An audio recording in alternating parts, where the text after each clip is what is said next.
Hi friends, ಎಲ್ಲರಿಗೂ ನಮಸ್ಕಾರ. ಇದು ನನ್ನ ತಮ್ಮನ ಮದುವೆಯ ಸಿರೀಸ್ನ ಒಂದು ಕೊನೆಯ ಭಾಗ. ನಾವು ಹೈದ್ರಾಬಾದ್ಗೆ ಫೈನಲಿ ರೀಚ್ ಆದ್ವಿ. ಸೊ ನಾವು ಮುಂಚೆನೆ ಇಲ್ಲಿ ಹೋಟೆಲ್ ಬುಕ್ ಮಾಡಿದ್ವಿ ಶಂಷಾಬಾದಲ್ಲಿ. ಏರ್ಪೋರ್ಟ್ ಇಂದ ಒಂದು 15 ಮಿನಿಟ್ಸ್ ದೂರದಲ್ಲಿದೆ. ನೋಡಿ ರೂಮ್ ಯಾವ ರೀತಿ ಆಗಿದೆ ಅಂತ ಹೇಳಿ. ತುಂಬಾನೇ ಟ್ರಾವೆಲ್ ಮಾಡಿರೋದ್ರಿಂದ ಎಕ್ಸಾಸ್ಟ್ ಆಗಿರೋದ್ರಿಂದ ಅಲ್ಲೇ ಪಕ್ಕದಲ್ಲಿರುವಂತಹ ಒಂದು ಟಿಫನ್ ಸೆಂಟರ್ಗೆ ಹೋದ್ವಿ. ನೈಟ್ ಕೂಡ ಇಲ್ಲಿ ಇಡ್ಲಿ ಸಾಂಬಾರೆಲ್ಲ ಸಿಗುತ್ತೆ. ಮಕ್ಕಳು ನಾವೆಲ್ಲ ಟಯರ್ಡ್ ಆಗಿರೋದ್ರಿಂದ ಸಿಂಪಲ್ ಆಗಿರುವಂಥ ಒಂದು ಡಿನ್ನರ್ ಅನ್ನೇ ತಗೊಂಡ್ವಿ, ಇಡ್ಲಿ ಸಾಂಬಾರ್. ಅಲ್ಲಿ ಇನ್ನೂ ಮಳೆ ಬರ್ತಾನೆ ಇತ್ತು ಹೈದ್ರಾಬಾದಲ್ಲಿ. ನೋಡ್ಬೋದು ನನ್ನ ದೊಡ್ಡ ಮಗ ತಿಂತಾ ಇದ್ದಾನೆ. ಇದು ನೆಕ್ಸ್ಟ್ ಡೇ ಮಾರ್ನಿಂಗ್ ನಾವೆಲ್ಲಿ ಲಾಡ್ಜ್ ಬುಕ್ ಮಾಡಿದ್ವಲ್ಲ, ಅಲ್ಲಿ ಕಾಂಪ್ಲಿಮೆಂಟ್ರಿ ಬ್ರೇಕ್ಫಾಸ್ಟ್ ಇತ್ತು.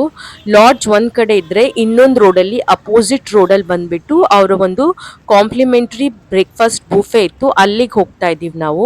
ಇಲ್ಲಿ ನೋಡ್ಬೋದು ಕರಾಚಿ ಬೇಕ್ರಿ, one of the famous ಬೇಕ್ರೀಸ್.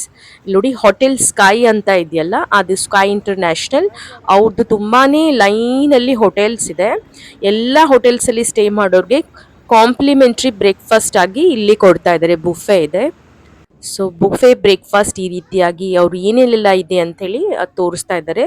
Room service ಅವ್ರಿಗೆ ಪ್ಯಾಕ್ ಮಾಡ್ಕೊಂಡು ಹೋಗ್ತಾ ಇದ್ದಾರೆ ಅನ್ಸುತ್ತೆ. ಇಲ್ಲಿ ನೋಡಿ idli sambar, poha, upma, dosa, bread jam, bread toast, bread butter, ಎಲ್ಲ ರೀತಿಯ ಒಂದು ಬ್ರೇಕ್ಫಾಸ್ಟ್ ಇತ್ತು.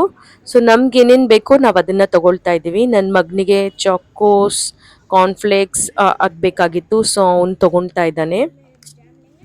ಮಕ್ಕಳ ಜೊತೆ ಹೋದಾಗ ಈ ಬುಫೆ ಬ್ರೇಕ್ಫಾಸ್ಟ್ ಅಥವಾ ಬುಫೇಸ್ ಇರುತ್ತಲ್ಲ, ತುಂಬಾನೇ ಯೂಸ್ಫುಲ್ ಆಗುತ್ತೆ. ಮಕ್ಕಳು ಒಂದೊಂದು ತಿಂತಾರೆ, ಒಂದೊಂದು ತಿನ್ನೋದಿಲ್ಲ. ಸೊ ಅದಕ್ಕಾಗಿ ಇಲ್ಲಿ ಚಿಕ್ಕೋನ್ ನೋಡಿ ಅವ್ರ ಅಪ್ಪನಿಗೋಸ್ಕರ ಬ್ರೆಡ್ ಟೋಸ್ಟ್ ಮಾಡ್ತಾ ಇದ್ದಾನೆ. ಬ್ರೆಡ್ಗೆ ಬಟರ್ ಎಲ್ಲ ಹಚ್ಚಿ ಕೊಡ್ತಾ ಇದ್ದಾನೆ. ಸೊ ಬ್ರೇಕ್ಫಾಸ್ಟ್ ಆದ ನಂತರ ನಾವು ಹೋಟೆಲ್ ಕಡೆ ಹೋಗ್ತಾ ಇದ್ದೀವಿ. ಅಲ್ಲಿಂದ ನಾವು ಚೆಕ್ಔಟ್ ಮಾಡಿ ಏರ್ಪೋರ್ಟ್ ಹತ್ರ ಹೋಗ್ತಾ ಇದ್ದೀವಿ. 12:30ಗೆ ನಮ್ಮ ಫ್ಲೈಟ್ ಇತ್ತು. ನಾವು 10 ಗಂಟೆಗೆ ಏರ್ಪೋರ್ಟ್ ಹತ್ರ ಹೋದ್ವಿ, ಯಾಕೆಂದ್ರೆ ಮಕ್ಳಿರೋದ್ರಿಂದ. ವೆಬ್ ಚೆಕಿನ್ ಎಲ್ಲ ಆಗಿತ್ತು, ಆದ್ರೂ ಕೂಡ ನಾವು ಬೇಗನೆ ಹೋದ್ವಿ. ಇಲ್ಲಿಂದ 15 ಮಿನಿಟ್ಸ್ ದೂರದಲ್ಲಿ ಏರ್ಪೋರ್ಟ್ ಇದೆ. ನಾವು ಕ್ಯಾಬ್ ಬುಕ್ ಮಾಡಿಕೊಂಡು, ಅಂದ್ರೆ ಹೋಟೆಲ್ ಅವರೇ ಕ್ಯಾಬ್ ಸರ್ವಿಸ್ ಕೂಡ ಕೊಡ್ತಾರೆ. ಕಮ್ಮಿ ರೇಟ್ಗೆ ಅವರಿಂದಾನೇ ಬುಕ್ ಮಾಡಿಕೊಂಡು ನಾವು ಏರ್ಪೋರ್ಟ್ ಹತ್ರ ಹೋಗ್ತಾ ಇದ್ವಿ. ಹೈದರಾಬಾದಲ್ಲಿ ಅವತ್ತು ಕೂಡ ಒಂಥರ ವೆದರ್ ಮೋಡ ಕವಿದ ವಾತಾವರಣ ಇತ್ತು. ಇವತ್ತು ಕೂಡ ಹೇಗಪ್ಪ ಹೋಗೋದು ಅನ್ನೋದು ಡೌಟ್ ಆಗ್ತಾ ಇತ್ತು. ಹೈದರಾಬಾದಲ್ಲಿ ನಾವು 5 ವರ್ಷ ಇದ್ವಿ, 2015 ಇಂದ ಹಿಡಿದು 2020 ಲಾಕ್ಡೌನ್ ವರ್ಗೂ. ಸೊ ತುಂಬಾ ನಾಸ್ಟಾಲಜಿಯಾ ಫೀಲ್ ಇದೆ ಇಲ್ಲಿ. ತುಂಬಾ ಕನೆಕ್ಟಿವಿಟಿ ಇದೆ, ನಮ್ ಯಾದಗಿರಿಗೂ ಕೂಡ ಹತ್ರ ಆಗುತ್ತೆ. ಮತ್ತು ತುಂಬಾ ವರ್ಷ ಅಲ್ಲಿ ಇರೋದ್ರಿಂದ ಒಂಥರ ನಮ್ ಹೋಮ್ ಫೀಲಿಂಗ್ ಕೊಡುತ್ತೆ. ಹೈದರಾಬಾದ್ ಬ್ಯಾಂಗ್ಳೂರ್ಗಿಂತಾನು. ಬ್ಯಾಂಗ್ಳೂರಲ್ಲಿ ನಾನು ಜಾಸ್ತಿ ವರ್ಷ ಇದ್ದೆ, ಬಟ್ ಹೈದರಾಬಾದ್ ಹೋಮ್ ಫೀಲಿಂಗ್ ಯಾವತ್ತೂ ಕೊಡ್ತಾನೆ ಇರುತ್ತೆ. ಸೊ ನನಗೆ ಹೈದರಾಬಾದ್ ಅಂದ್ರೆ ತುಂಬಾನೇ ಇಷ್ಟ ಬೆಂಗಳೂರಿಗಿಂತ. ಒಂದು 15 ಮಿನಿಟ್ಸ್ ಅಲ್ಲಿ ನಾವು ಹೈದರಾಬಾದ್ಗೆ ರೀಚ್ ಆದ್ವಿ. ತುಂಬಾ ದೊಡ್ಡ ಏರ್ಪೋರ್ಟ್ ಇದು, Rajiv Gandhi airport, international airport. ಅವತ್ತು ನಾವು ಹೋದ ದಿನ ಯಾಕೋ ಜನ ಕಮ್ಮಿ ಇದ್ರು. ನಾವು ಪೂರ್ಣಿಯಾದಿಂದ ಹೈದರಾಬಾದ್ಗೆ ಬರ್ಬೇಕಾದ್ರೆ ತುಂಬಾನೇ ರಶ್ ಇತ್ತು. ಬಟ್ ಇವತ್ ಮಾತ್ರ ಇಡೀ ಏರ್ಪೋರ್ಟ್ ಒಂಥರ ಖಾಲಿ ಖಾಲಿ ಆಗೇ ಇತ್ತು. ನೋಡ್ಬೋದು ಮಕ್ಕಳೆಲ್ಲ ಲಗೇಜ್ ತಗೊಂಡು ಟ್ರಾಲಿ ತಗೊಂಡು ಓಡಾಡ್ತಾ ಇದ್ರು. ಅವ್ರಿಗಂತೂ ಖಾಲಿ ಜಾಗ ಸಿಕ್ಕರೆ ರನ್ ಮಾಡೋದೇ ಕೆಲಸ. ನೋಡಿ ಪೂರ್ತಿಯಾಗಿ ಖಾಲಿ ಇದೆ ಏರ್ಪೋರ್ಟ್. ಆಲ್ಮೋಸ್ಟ್ ನೀವು ಕೌಂಟ್ ಮಾಡ್ಬೋದು, ಅಷ್ಟೇ ಕಮ್ಮಿ ಜನ ಇದ್ರು. ಸೊ ಹೀಗಾಗಿ ನಾವು ಕೂಡ ಫ್ರೀ ಆಗಿ ಬಿಟ್ಟಿದ್ವಿ. ಅವ್ರು ಅಲ್ಲಿಂದ ಇಲ್ಲಿ, ಇಲ್ಲಿಂದ ಅಲ್ಲಿ ರನ್ ಮಾಡ್ತಾ ಇದ್ರು. ಯಾಕೆಂದ್ರೆ ಕಂಟಿನ್ಯೂಸ್ ಆಗಿ 2.5 hour ಅಂದ್ರೆ ಫ್ಲೈಟ್ ಅಲ್ಲಿ ಕೂರೋದಿದೆಯಲ್ಲ, ಇಟ್ಸ್ ವೆರಿ ಟೈರಿಂಗ್. ಮಕ್ಳಿಗೆ ಕೂಡ ಕಟ್ ಹಾಕ್ದಂಗೆ ಆಗುತ್ತೆ ಅಲ್ಲಿ. ಸೊ ಅದಕ್ಕಾಗಿ ಏರ್ಪೋರ್ಟ್ ಅಲ್ಲಿ ಓಡಾಡ್ತಾ ಇದ್ರೆ ಓಡಾಡಕ್ಕೆ ಬಿಟ್ಟಿದ್ವಿ.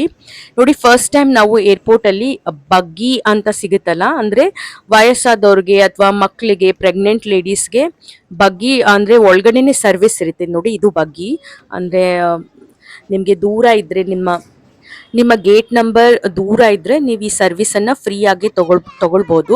ಫಸ್ಟ್ ಟೈಮ್ ನಾನು ಕೂಡ ಬಗ್ಗೆಯಲ್ಲಿ ಕೂತಿದ್ದೆ. I was also very excited. ಈ ತರ ಮಕ್ಳಿದ್ದಾಗ ಏನಾಗುತ್ತೆ ಅಂದ್ರೆ ತುಂಬಾ ಸರ್ವಿಸ್ ನಿಮ್ಗೆ ಕೊಡ್ತಾರೆ.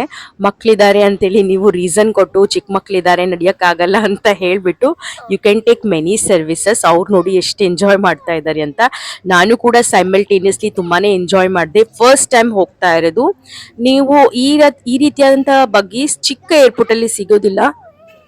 ನಾನು ಹೈದರಾಬಾದಲ್ಲೇ ಜಾಸ್ತಿ ಏರ್ಪೋರ್ಟ್ಸ್ ಅನ್ನ ಅಂದ್ರೆ ಬಗ್ಗೀಸ್ ಅನ್ನ ನೋಡಿದ್ದೀನಿ. ತುಂಬಾ ಎಕ್ಸೈಟಿಂಗ್ ಆಗಿತ್ತು. ಇನ್ನು ಏರೋಪ್ಲೇನ್ ಹಾರಾಡೋದು ಏನಿದೆಯಲ್ಲ, ಇಟ್ಸ್ ಆಲ್ವೇಸ್ ಫ್ಯಾಸಿನೇಟಿಂಗ್. ನೋಡಿ ಒಂಥರ ತುಂಬಾನೇ ರಿಲ್ಯಾಕ್ಸ್ ಅನ್ಸುತ್ತೆ ನೋಡ್ತಾ ಇದ್ರೆ. ಯಾವಾಗ್ಲೂ ನಾನು ಟೇಕ್ ಆಫ್ ಆಗೋದು ಲ್ಯಾಂಡಿಂಗ್ ಆಗೋದು ನೋಡ್ತಾನೆ ಇರ್ತಾ ಇರ್ತೀನಿ ನಾವು ಏರ್ಪೋರ್ಟ್ಗೆ ಹೋದಾಗೆಲ್ಲ. ದೂರದಿಂದ ನೋಡಿದ್ರೆ ಚಿಕ್ಕ ಚಿಕ್ಕ ಆಟದ ಸಾಮಾನ್ ತರ ಕಾಣುತ್ತೆ. ನನ್ನ ಮಗ ಕೂಡ ಎಂಜಾಯ್ ಮಾಡ್ತಾ ಇದ್ದ. ಅಲ್ಲಿ ಏರ್ಪೋರ್ಟ್ ಅಲ್ಲಿ ಏನಾದ್ರೂ ತಿನ್ಸಕ್ಕೆ ಕೊಡ್ಸು ಅಂತ ಮಕ್ಕಳು ಕೇಳ್ತಾ ಇದ್ರು.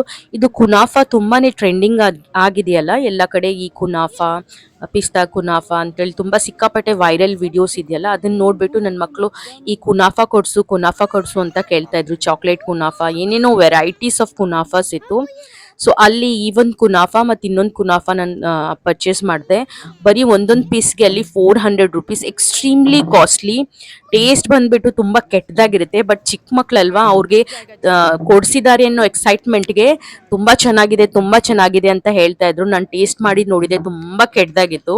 ಸೊ ಇದು ಡೇಟ್ಸ್ ಅಂಡ್ ಪಿಸ್ತಾ ಕುನಾಫಾ, ಇನ್ನೊಂದೇನೋ ಇತ್ತು, ಬಟ್ ತುಂಬಾನೇ ಕೆಟ್ಟದಾಗಿತ್ತು. Don't buy it. ₹400ಗೆ ಆ 2 ಪೀಸ್ ನಾಟ್ ಇವನ್ ವರ್ತ್. ಇವ್ರ ಕುನಾಫಾ ತಿನ್ನೋ ಅಷ್ಟರಲ್ಲಿ ನಮ್ಮ ಫ್ಲೈಟ್ ಅನೌನ್ಸ್ಮೆಂಟ್ ಆಯ್ತು. ನೋಡಿ, ಎಕ್ಸೈಟ್ಮೆಂಟ್ ಇಂದ ಓಡಿ ಹೋಗ್ತಾ ಇದ್ದಾರೆ. ನಾನು ಕೂಡ ತುಂಬಾ ಎಕ್ಸೈಟ್ಮೆಂಟ್ ಇಂದ ಹೋಗ್ತಾ ಇದ್ದೀನಿ. ಭಾರವಾದ ಮನ್ಸು ಅಂತಾನೆ ಹೇಳ್ಬೋದು. ಇಷ್ಟ ದಿನ ತುಂಬಾನೇ ಎಂಜಾಯ್ ಮಾಡಿದ್ವಿ. ನನ್ನ ತಮ್ಮನ ಮದ್ವೆಯಲ್ಲಿ ಸಿಕ್ಕಾಪಟ್ಟೆ ನಾನು ಕೂಡ ಎಂಜಾಯ್ ಮಾಡಿದೆ, ಮಕ್ಕಳು ಕೂಡ ಎಂಜಾಯ್ ಮಾಡಿದೆ. ಒಂದ್ ಮೂಮೆಂಟ್ ಅಲ್ಲಿ ಹೋಗ್ತೀವೋ ಇಲ್ವೋ ಅನ್ನೋ ಡೌಟ್ ಇತ್ತು. ಫೈನಲಿ ಅವನ ಎಂಗೇಜ್ಮೆಂಟ್, ಮದ್ವೆ, ರಿಸೆಪ್ಷನ್ ಎಲ್ಲವನ್ನ ಮುಗಿಸ್ಕೊಂಡು ಹೋಗ್ತಾ ಇದೀವಿ. ಆ ಖುಷಿ ಕೂಡ ಇದೆ.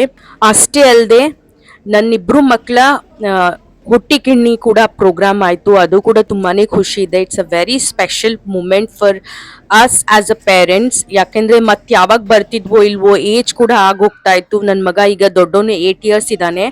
ಮುಂದಿನ ವರ್ಷ ಬಂದ್ರೆ ಅದು ಕೂಡ ಆಗ್ತಾ ಇರಲಿಲ್ಲ. ಸೊ ಹೀಗಾಗಿ ತುಂಬಾನೇ ಖುಷಿ ಇದೆ. 2.5 hours ಆದ್ಮೇಲೆ ನಾವು ಪೂರ್ಣಿಯಾಗೆ ರೀಚ್ ಆದ್ವಿ. ಹೈದರಾಬಾದಲ್ಲಿ ವೆದರ್ ಹೇಗಿತ್ತು, ಇಲ್ಲಿನ ವೆದರ್ ನೋಡಿ ಹೇಗಿದೆ. ಬಿಸಿ ಬಿಸಿ ಬಿಸಿಲಿದೆ, ಇಲ್ಲಿ ಸಿಕ್ಕಾಪಟ್ಟೆ ಬಿಸಿಲಿದೆ. ಅಂದ್ರೆ 2.5 hours ಅಲ್ಲಿ ಕಂಪ್ಲೀಟ್ ಆಗಿ ವೆದರ್ ಚೇಂಜ್ ಆಯ್ತು. ನೋಡಿ, ಇದು ಪೂರ್ಣಿಯಾ ಏರ್ಪೋರ್ಟ್ ಸ್ಪೆಷಾಲಿಟಿ ಏನು ಅಂತ ಅಂದ್ರೆ, ಹೈದರಾಬಾದ್ ಇಂದ ಬರುವಂತ ಪೂರ್ಣಿಯಾ ಫ್ಲೈಟ್ ಏನಿದೆಯಲ್ಲ, ಎಲ್ಲರೂ ನಮ್ಮೋರೆ ಅನ್ಸುತ್ತೆ. ಯಾಕೆಂದ್ರೆ ಪೂರ್ಣಿಯಾಗೆ ಬರೋರೆ ಮಾತ್ರ ಆ ಫ್ಲೈಟ್ ಅಲ್ಲಿ ಇರೋದ್ರಿಂದ ತುಂಬಾ ಕಂಫರ್ಟೇಬಲ್ ಜರ್ನಿ ಆಗಿತ್ತು. ಏನು ಕೂಡ ತೊಂದರೆ ಆಗಿರ್ಲಿಲ್ಲ, ಟೆನ್ಷನ್ ಆಗಿರ್ಲಿಲ್ಲ. ನಮ್ಮೂರಲ್ಲೇ ಏರ್ಪೋರ್ಟ್ ಇರೋದ್ರಿಂದ ಆ ರಿಲ್ಯಾಕ್ಸೇಷನ್ ಬೇರೆ. ಸೊ ಫೈನಲಿ ಏರ್ಪೋರ್ಟ್ ಹೊರಗಡೆ ನೋಡಿ ಯಾವ ರೀತಿ ಆಗಿದೆ ಅಂತ. ಹೊಸ ಏರ್ಪೋರ್ಟ್ ಆಗಿರೋದ್ರಿಂದ, ಮಿಲಿಟರಿ ಏರ್ಪೋರ್ಟ್ ಆಗಿರೋದ್ರಿಂದ ತುಂಬಾನೇ ನೀಟ್ನೆಸ್ ಕೂಡ ಮೇಂಟೈನ್ ಮಾಡ್ತಾ ಇದ್ದಾರೆ.